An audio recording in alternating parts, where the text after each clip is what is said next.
So, Jamie, uh, thank you so much for sharing your time with us today. It's a gift to Mhm. have you share not just your time, but your experience, your wisdom in life and ministry.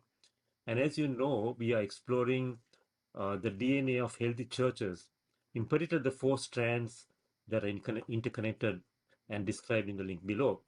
And now, these strands were developed from research of many thoughtful leaders, and I've come to the conclusion, based on this research and biblical guidance, of course, that if communities of faith can incorporate these four strands into their life and Mhm. ministry, that they could actually see vitality and grow to become healthy churches. Knowing, of course, that these strands are interconnected and can't operate on their own, I also I want to drill down deep into some specific areas of each strand to explore in detail what those strands might look like. And so today I'm going to drill down into strand number two, which is outward focused. Cool. Um, Aware, of course, that it's closely linked with strand three, which is inward directed. Mhm. And but before I do that, I'll ask you questions. May I ask you to introduce yourself and talk a little bit about your life and ministry, Jamie? Yeah, absolutely. Chris, honored to be with you, and yeah, grateful for you and your friendship and leadership. So thanks, man. Always good to have Mhm. a conversation with you. Appreciate the opportunity. Yeah, I'm Jamie Holtom. I'm in ministry at North Bramalea United Church in Brampton. We are about 30 minutes northwest of Toronto, and yeah, I've been here. This is where I've been. I came as a student. I'll celebrate my 25th anniversary here Wow. this next July. So I feel just as called as ever, not only to this church but also to the city. We're very involved in the city, and Mm. yeah, I've got three kids ranging in age from 22, 20 to 16. My wife Katrina is a high school math teacher just a few blocks down from where the church is. So we're very involved in the community and just feel really blessed. It's been a challenging time through the pandemic, I'm sure, like most of us, Mhm. but still standing and grateful for that. And if Mhm. anything, closer to God than ever before, and always grateful for that for sure. Mhm. Okay, great. And I'm sure some of that background will come out in the questions that I ask you and the way you answer it. So, Yeah. so let's dive right in. Um, Let me ask you, Jamie, what are some of the ways in which your congregation intentionally engages with communities outside your church? hmm hmm Yeah, in many ways, it's definitely part of our DNA. We have a number of what we call community partners, and so these Mhm. are, and even before I get into our community partners, we have a ministry called the Journey Neighborhood Center that really evolved about 8 to 10 years ago, and so we basically run actually in two very high need communities in Brampton. We have neighborhood centers that we run as a church, and so that's a huge part of our outreach and our extension into the community. And that's been a collaborative effort that really we're the hub in the community, and we bring in all kinds of different organizations. So we partner with a lot of different people in the city. We also are part of Wellspring Cancer Support Center. In fact, the backstory Oh, on that one was that really got built out of an evening of hope that we had been holding at the church. We just were bringing together people who've been impacted by cancer, and after the first night, it was we had an incredible turn. Hundreds of people showed up for this night, and our team wow. decided that we couldn't just do one night a year. We need to do more, and that led, long story short, to bringing a cancer support center into the city of Brampton. And so we partner with Wellspring, of course, still as well. It's very much a part of who we are. Yeah, there's lots of Family Life Resource Center is a place where mothers go after they're leaving abusive situations, and so they go there with their kids. So we very much partner with the Family Life Resource Center, Regeneration Outreach Ministry downtown Brampton. And it may sound like a big list, but it's kind of evolved over time. And I Mm, would say really because of who we are and who we are because of who God is. And so yeah, not to go on and on about the things that we're doing involved in. It's just evolved over time, and it's kind of fun to reflect on it and think about it and give praise and thanks to God for it. mhm. So, questions from that itself. Thank you for sharing. And that sounds like a big list, but like you said, it's not about you, right? It's about what God is doing through Absolutely. you and the church. Those neighborhood centers you mentioned and all the other initiatives, are they uh, done in your church building, or do you actually get out in the community and do that as well, or is it both and? Yeah, no, it's definitely outside of the church building. Yeah, yeah, Hmm.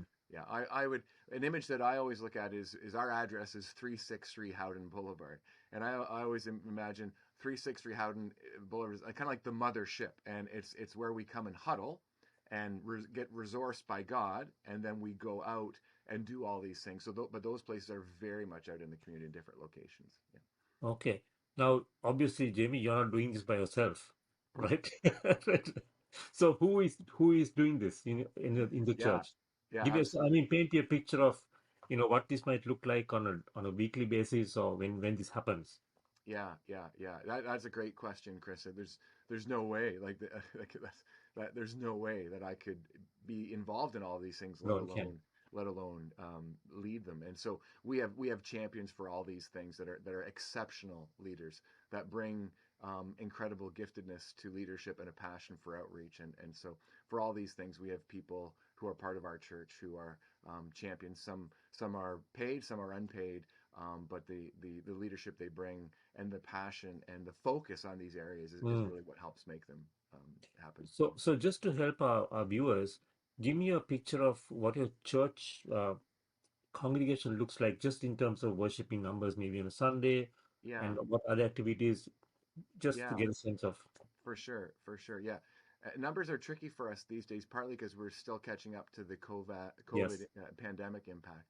I would say generally we're about half the size that we used to be, and Hmm. and I so think that's the what normal Yeah, yeah, that's what remote I'm seeing communication, across right? the land. Yeah. So yeah, we would have 250 people on a Sunday morning worshiping these days, and half of those people would be generally online. Okay. We have a staff of 12 to 15, mixed of full time and part time, and yeah, and again, but these kind of initiatives, the outreach piece for us is way beyond that. It's definitely beyond our staff. It's just part of our DNA, and so our people just love to do outreach, and it gets huge support. Like we're doing a caring and sharing. It's called caring and sharing at Christmas time, and we'll support over 110 families this year. Wow. It's like $50,000, and that's beyond our annual budget. Like that's in addition to that. But the resourcing comes like just not only from our church but from beyond our church as well, because we have the connection to the community where we have others coming to us saying, "Hey, how can we support a family this year? How can our company support a family this year?" And so it's the outreach piece. It's amazing to me. It takes you not only beyond the walls Yeah. like physically, but it also beyond the walls from a personnel standpoint. We find that Yeah. yeah, when you're doing the right things like that, people may not understand who Jesus is yet, or Yeah. maybe who knows where they're at from a faith Yeah. standpoint. But really believe that when God gives you the right vision, people beyond the walls of your church and beyond their even beliefs yet come and want to be a part of that, and that's what we've discovered. So we just want to give thanks to the whole community of Brampton beyond our church as well that jumps on board for these kinds of things. It's amazing, and then sometimes faith comes after that. We've seen that many times Yes. where someone will get involved in something that's really good. Like I'd love to support a family at Christmas time, and then they find out who we are and why we're doing it, Hmm. and God sort of slowly leaks into their life through that, Nudges. which Yeah. is really interesting process to me. It's not always I become a believer and now I want to do these good things with the Christian community. It can actually work the opposite many times as well. Mhm. Yeah. And I want to come back to that because that's an important piece of how that third DNA strand gets woven into the DNA, the second strand, right? Yeah, Your absolutely. your your inward direction and your outward focus become together. But before going there, you said um, being outward focused has become part of your DNA, and I love that language, Hmm. obviously. But it didn't happen overnight. Mm. What did you and your leadership do to actually nurture a culture of outward focus in your congregation? How did that Yeah. grow? How did that come to be? And tell me a little bit more about that, Jamie. Yeah, for sure. And just would want to like I'm the lead minister these days, and I lead an amazing team. As we said already, Mm, I could never do it on my own. But who I am today, praise God, it's because of the people who came before me. And so Norm and Bonnie Green, were the founders of this church, North Bramley United Church. Good, very good friends. And I was Yes. just writing Norm's Christmas card last night because I got his Oh earlier and yeah. updates and stuff. Good And so man. I would just want to say, like, yeah, it started from my personal perspective in leadership. It started with great leaders who were really clear on what the gospel is and on their own relationship with Jesus. And Mm, out of that comes a mission-minded spirit mm, and life. And mm, so I give thanks to God working through Norman Bonnie Green, who mm. planted the seeds of who we are today in me and in this church a long time ago. And we just keep living into that.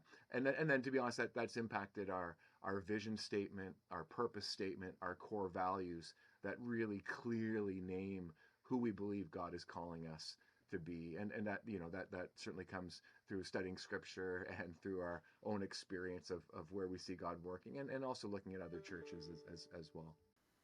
Well, I think as I'm hearing you, you are embodying the four DNA strands that we're talking about in your Mm, church, mm, and not to make you proud because you're not a proud person, mm. right? But but you are embodying the four, and the, the two are loving God, loving your neighbor, but then the other one is inspiring hope and Yeah. vision and adapting through circumstances. That's one. And the other one is also servant catalytic leadership, which you are Hmm. showing, which you just talked about. Yeah. So I'm very inspired at just listening to your stories about Well, hey, how you. Chris, if I could just could I if I just like to say thank you to you and your team for putting those together, because as you've shared those with me and just named them, I absolutely agree with that. And it doesn't matter what size your church is, um, that you can live into those four elements and experience incredible blessing and growth. And yeah. So Yeah, you no, guys have thank done a you. great job. You've really nailed it from my own personal experience and perspective. Yeah. Thank you for the confirmation, Jamie. I think you're right. When I write in my piece, I say it can be applied by a group of 8 people meeting in a room somewhere, or a group of 500, Yeah. because Absolutely. DNA, right? Yeah, for sure. Yeah.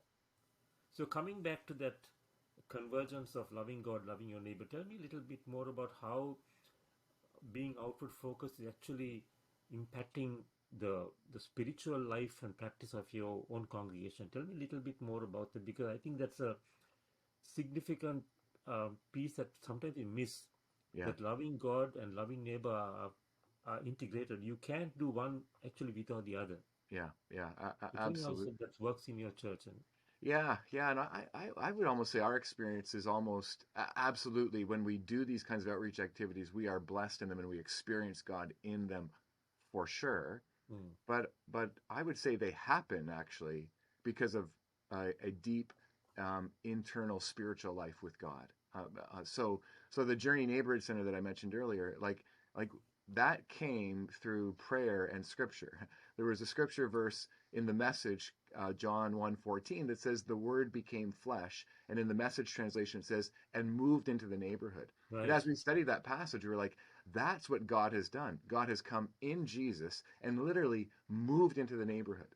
And so, right, okay, wow, if we are to be that as well, what does that look like for us? And honestly, that that verse like captivated us in such a way that that actually led to building a resource center, a neighborhood center in this community, that we just really believed that we needed to be in that community. We couldn't just do events once in a while. We couldn't do drive-bys. We had to actually live and be in that community. But that verse and praying through that verse is really what led us to actually doing that outreach and extending of ourselves into that community with a neighborhood center. wow, that's absolutely inspiring. I mean, you're Mhm. talking about uh, not missions over there, but you're talking about being incarnational over here, right? Right Yeah, where you are. absolutely. Yeah.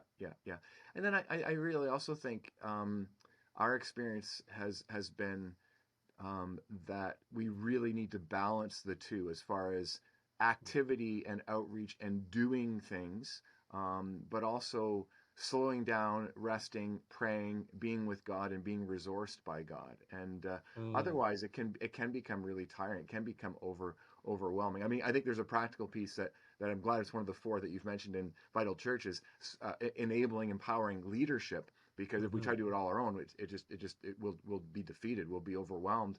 So there's that practical piece, of that. But there's also a practical piece of individuals being resourced by God, filled by God, fueled by God. And so Mm. we have a 24/7 prayer ministry that is very, very important to everything that we do out in the Oh, community. tell Yeah, me a and little that's bit really more. encouraging people to come together to take an hour a week to pray for the church, for the city, for for beyond the city, for big issues, but to be resourced by God. And then that prayer not only leads to action, hopefully it leads to the right action, the action that God is, not just our ideas, but what are God's ideas, and we're Mm. taking some time with God to try to listen long enough to hear what that might be and then go.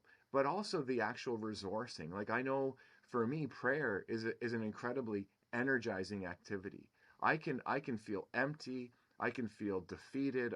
I can feel overwhelmed, and Mm. then through a time of prayer, I just come out energized and filled and moving from maybe insecurity of my own leadership, or who am I, or I don't feel good Mm. enough, to all of a sudden God's like, no, like we got this, let me give you what you need to do this, and then go do it. And so prayer for us, like that really resources everything we do from an energy standpoint, but also from a clarity. Where are we supposed to be, God? How are we supposed to live into this together as a church? That's great. So I'm hearing you saying that prayer seems to be one of your spiritual principles, right? Practices Absolutely. that you practice and are very intentional about put into practice. Yeah, Are there for any sure. other kind of things that you do that help your congregation uh, to be spiritually grounded in a way that gives them the strength to be outward focused?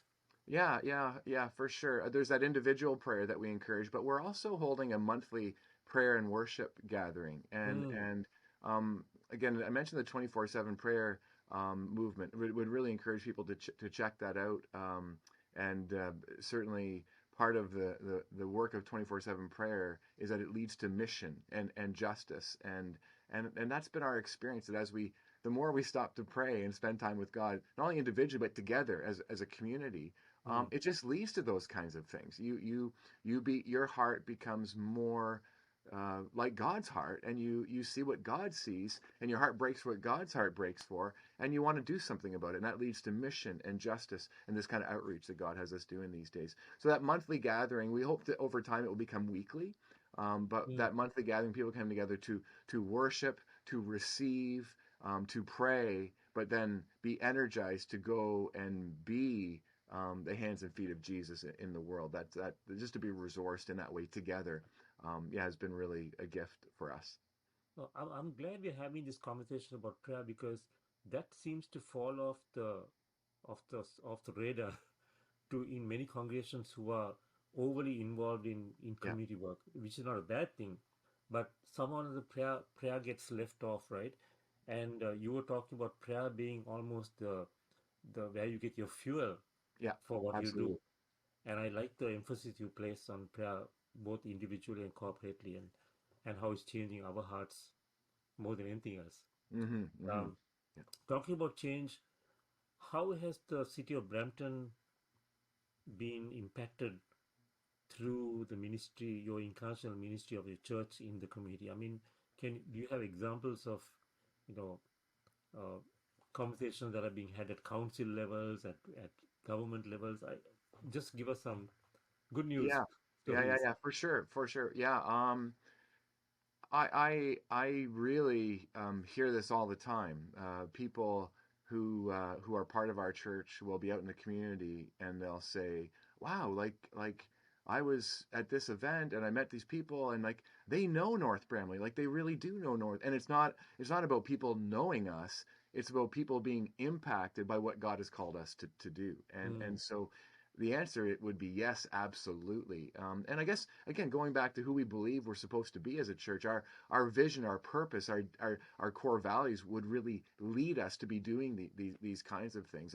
That yeah, we believe that God put a church here at 363 Howden Boulevard, not for our own sakes, but so that Mm. we would be not only a light to the nations, but a light to the city. And that the city, if the city isn't different because we're here, we would say we're not being the church that God has called us to be. And so that is definitely part of our MO, our purpose, and who we are. Our vision statement is imagine God, always starts with God. Imagine God building better lives, better families, a better Brampton, and beyond. And so we named it with clarity. That's who we're supposed to be. How that plays out, partly I think because of our DNA, because of our involvement in the community, like we're doing big things in the city, and people see that. And as I said earlier, they even want to be a part of it, and so that's awesome. I Mm. think another piece is because of the longevity that I've had at NBUC, North Braille Mm. United Church, and the involvement in the city. You do build relationships Yes. over time. This is one of my arguments for obviously we always have to go where God has called us. But if you can stay in one place for a long period of time, you build relationships that are invaluable. And Yes. so whenever there's a new mayor and a new council, we become a part of that. Right. We have the connections and have the platform and are blessed by that. Where people want to be connected with us, but we also want to be connected with them. We want to. It doesn't matter what you believe about who should be in those positions of Right. authority. Once they're in them, our job is to support them, and Scripture is pretty clear on that. And so we try to do our very best to. Obviously, if there's something that's immoral, or you gotta work around that or through that, and Mm. but ideally, yeah. So we want to support our mayor. We want to support our city council. We invite them to Sundays where we'll say we just want to take some time to pray for you and appreciate you. Part of my job would be I would meet with the mayor and our counselors on a regular basis just to Mm. make sure that we can.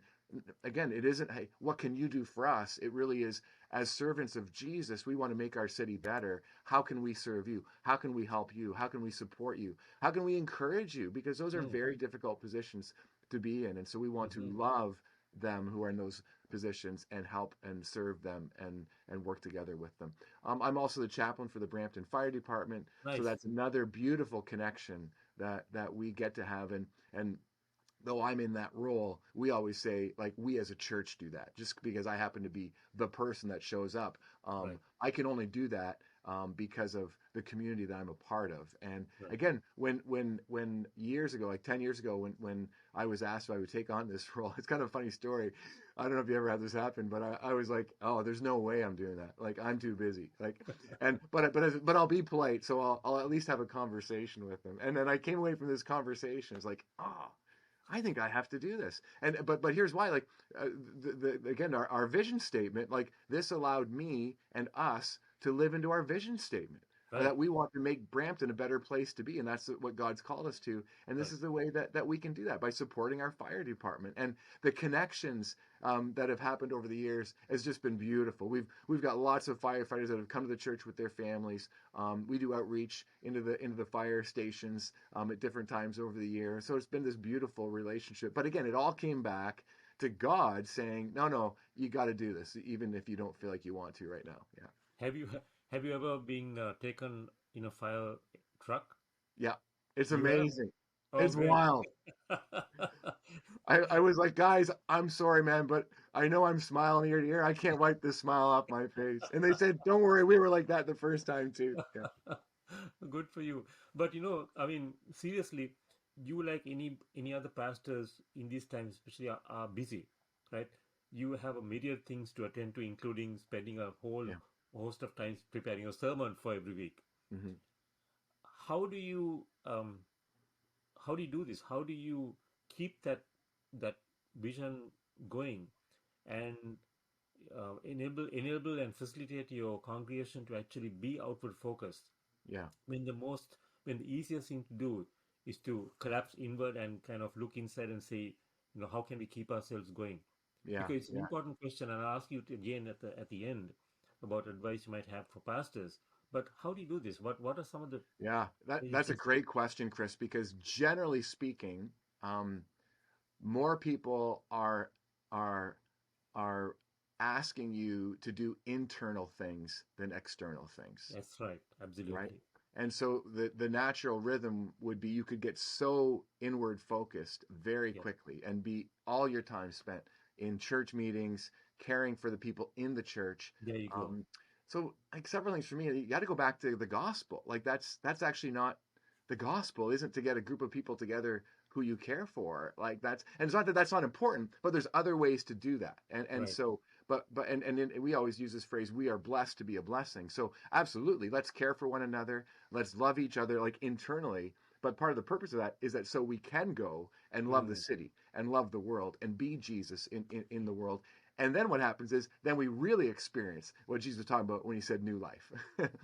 mm, So I would just keep coming back to the purpose of being a leader in the church and what the church is supposed to be all about, the Christian community. But then the practical piece of you got to involve others. Like if you try to do it all yourself, you just won't have time to do those other things. And so have really tried to build a church where we recognize each other's gifts, and yes, honor those and yes. live into those. And so I would say every year, every 2 years, my role keeps shifting. So how do you stay one place for 25 years? It doesn't get boring. Like what I do today is very different from Without what I did getting when I first. crucified.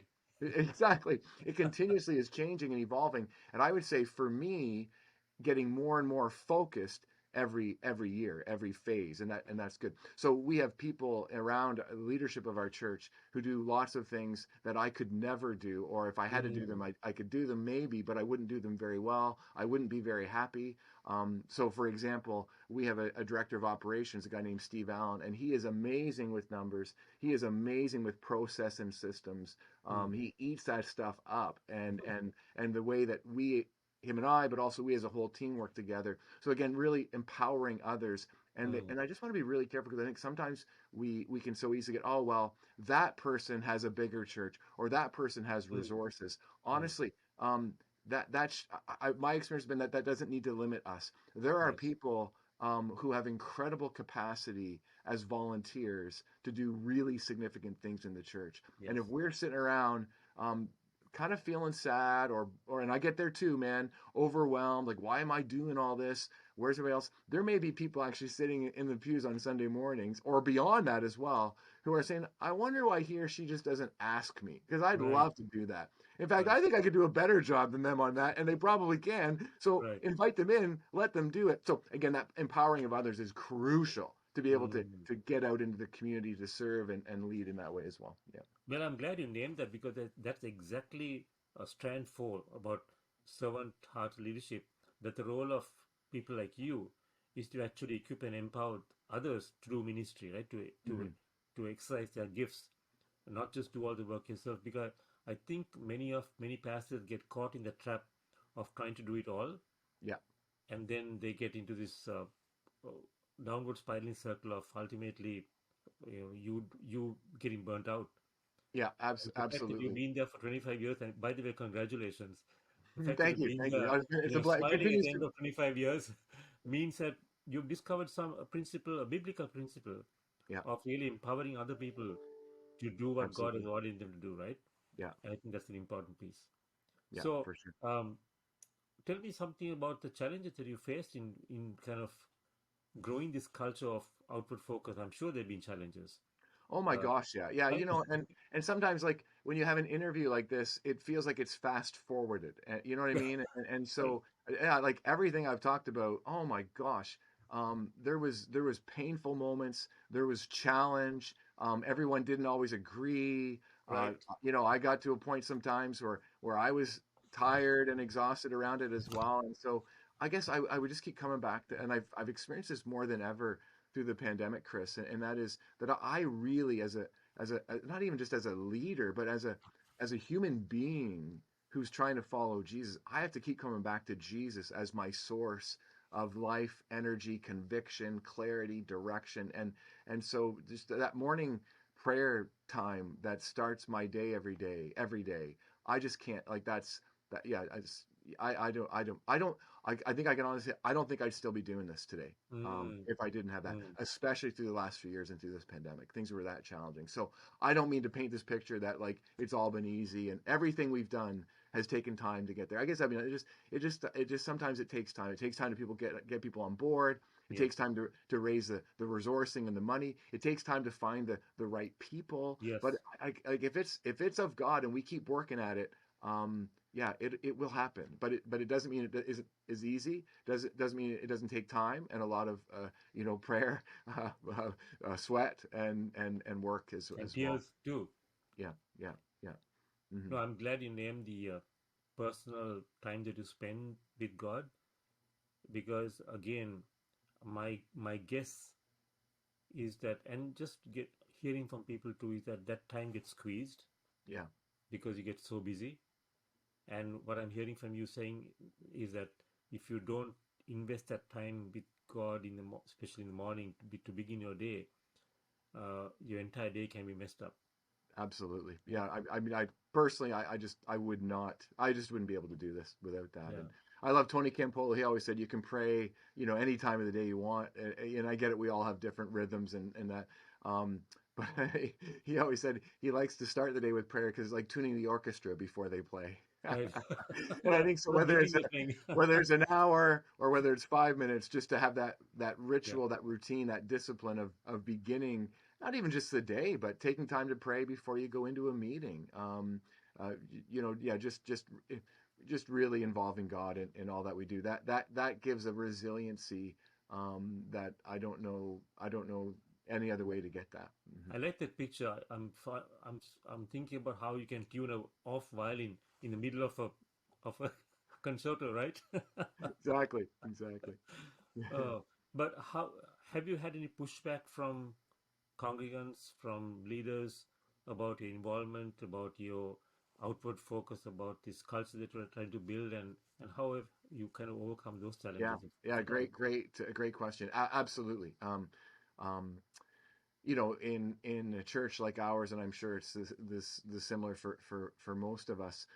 There's people who really love outreach, and they get jacked every time you mention something that we're going to do. And then there's Right. people who aren't there, and yeah, like what about me? What about us? So it just keeps coming back to trying to share the gospel, what it means to follow Jesus, and really being clear on that, and recognizing that everyone isn't going to always agree with everything that you do. But if you have that life with God, that's really part of the center of your life and leadership, you'll have a conviction that's greater than you. And so take the journey that we built this neighborhood center. Lots of people didn't like that idea. Jamie Yeah, should be spending more time here at the church, not over there in right. this community. I can just hear that. Yes. Why that community? Why not this community that's a little closer, or da da da? So Right. it didn't mean to be flippant about it, but it was just really, we are doing this because this is what God has led us to do, and this is where God has led us to be. We had spent that much time praying and thinking, and so again, you'll absolutely, there. I don't want to paint a picture like, hey, everybody's on board for this. Mm, It just doesn't work that way. I also feel like part of my job is to help people understand why mm, we're doing this, and how we're doing this. And that can be a hard role sometimes, because not everybody agrees every time. And so we have to come to a place sometimes where, even if we don't agree, we can still be aligned. And that's an important, I think, thing to keep in mind as well. mm. And then the other thing for me is that, to bring clarity, like sometimes, we want to be loving for sure, but sometimes loving is being clear with people, like, no, Yes. this is who we are, like, this is our these are our core values, this is what we've been called to do, and I understand that you don't like it for this reason and that reason and that reason, and those are actually really good questions. Here's some things that we know, here's something we don't know, but this is what we're going to be doing, Mm, and just let it be. And if people choose to not be on board, that's their choice. But I think sometimes we can give clarity, again, in a loving, absolutely loving and understanding, where we're listening to somebody, but also not being afraid to be clear, mm. especially if we've got a sense that this is really what God is driving us towards. That's never just me. I'm not coming out of a time of prayer and saying, "Hey, here's what we're doing, everybody." That's a process that happens with other leaders as well, in our church and our Mm, community. But by the time you get there, you're still going to have pushback sometimes. mm, But it's okay, I think, to be clear. This is where we're going, and people can get on board or not, but don't let it stop you from doing it. I heard a long time ago at a leadership conference. I heard the guy said, "Well, I figure if I do something, I'm going to get in trouble from some people, and if I don't do something, I'm also going to get in trouble from some people." So he said, "I figured I may as well get in trouble doing something." doing something.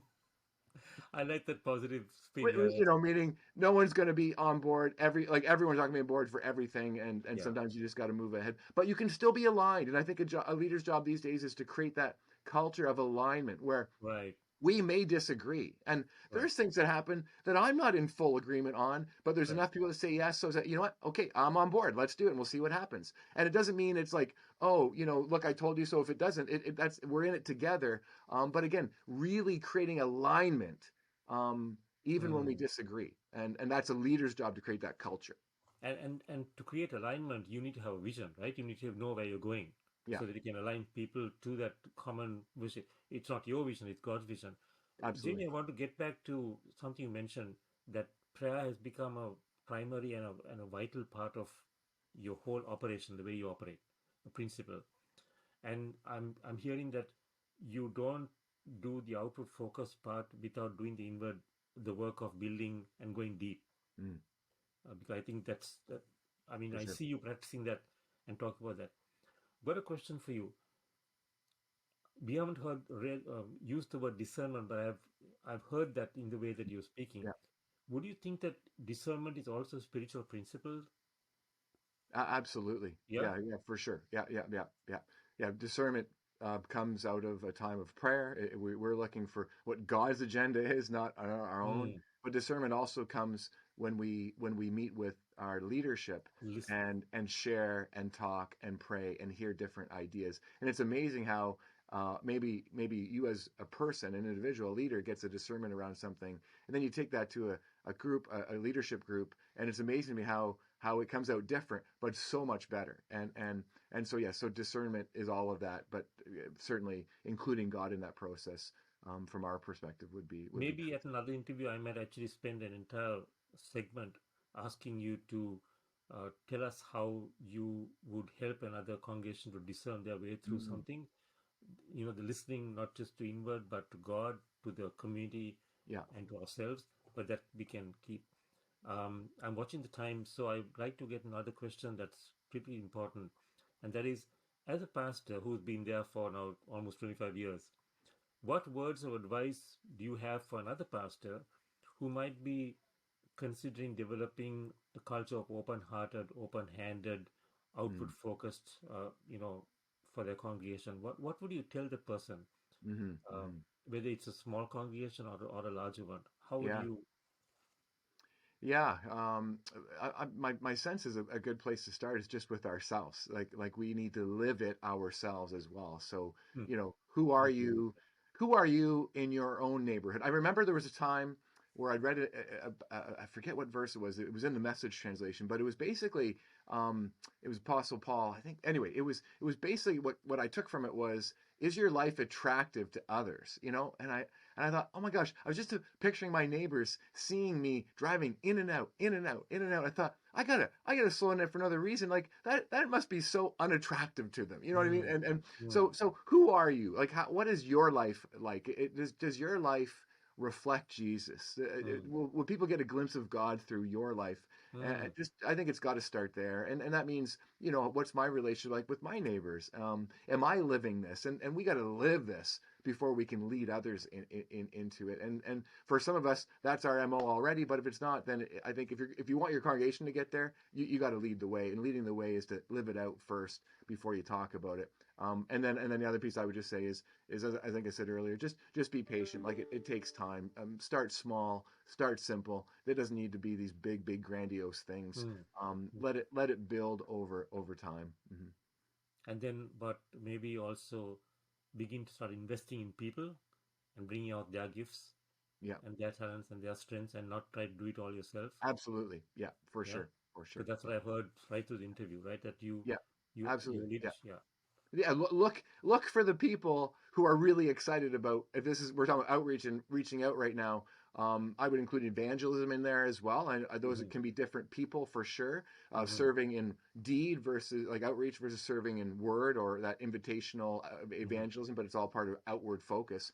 But look for those people who are excited about that and bring them together, or have a coffee with one of them and say, what do you think? And here's, you know, just, it'll build, you won't feel like you're on your own doing it as well. Yeah. Mm. Wow, amazing. Now, final kind of couple of questions about resourcing. are there any resources that you might have developed or that you're using that might be helpful to others who might be watching this interview and want to learn more? Hmm. We Hmm. can share that by email, but could you name a few if you do have any Yeah, specific? yeah, for sure. So a couple that come to mind. HTB Holy Trinity Brompton in London, England. That's where Alpha started, and Yeah. that's been a great church for us to just pay attention to, see what they're doing, and we Okay. learn a lot from them in both these things: the inward, but also the life. Uh, Okay. Carrie Newhoff is someone who we often Yes. read his blogs and catch his podcasts. There's some great stuff there that he's some really practical teaching that he's giving out on a very very regular and consistent basis. I would say any church. There's lots. There's God's got tons of churches. What's a church in your area that just seems to be flourishing, that seems to be vital and has life? Um, Check it out. Meet with one of their leaders and just see what's going on, like, and get connected there. And it doesn't mean we may have some different theologies. We Mm-hmm. may have some different. We don't have to agree with everything that they do, Mm-hmm. but if there is a church that's flourishing or vital, my guess is they're in some capacity, Chris, living into those four pieces that you're talking about, and we don't have to always go across the world or across the Right. country. Right. We can just go like just down the road and just get a sense of what's happening there. We're always looking for churches that are maybe just a little further along than us, and what can we learn from them? And yeah. I also know that you produce your own resource like Bullseye, Yeah.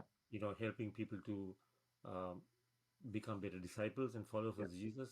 So maybe we can put those up on the Yeah, no, and link. actually, Chris, we just created an online course based on the Bullseye where people can use Okay. it and run it on their own. And Are so you able Debbie to share Johnson that and I, with us sometime, Jamie? yeah, we can get that to you. Yeah, yeah. And Okay. interesting with this conversation, we actually we have six, but we've added a seventh, Oh, called Outreach Justice, which is very much in mind.